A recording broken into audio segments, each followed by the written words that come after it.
So moving on, this is part three of the episode 14 for Utendo Temple.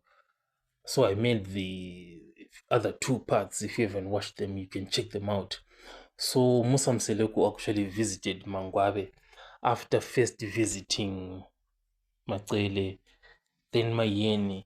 So now he has gone to Mangwabe's house, and it turned out to be really tense and personal there, and so many things came out, like perceived favoritism, emotional burden, resentment, wife number five conflict, all of that, it came out face to face between Mseleku and Mangwabe.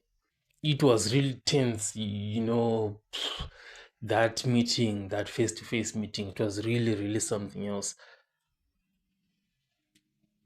So Musa Mseleku invited Mangwabe to a ceremony, and Musa Mseleku was telling her that it is to give thanks, for life after that huge health scare that he actually faced, and also it's about to celebrate the entire family.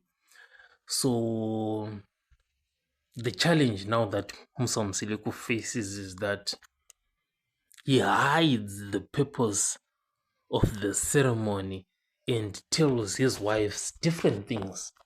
He goes to the first wife, he tells him something else. He goes to the second wife, he tells her something else. Goes to the third wife, something completely different. But it turns out that there's something that Musa Mseleku seems not to know about his own wives. And that thing is actually that in as much as his own wives, not like they resent each other, but there are these tensions that are there amongst themselves, and Musa knows it. But what he doesn't know, Musa, is that his wives actually meet regularly. They definitely meet regularly and discuss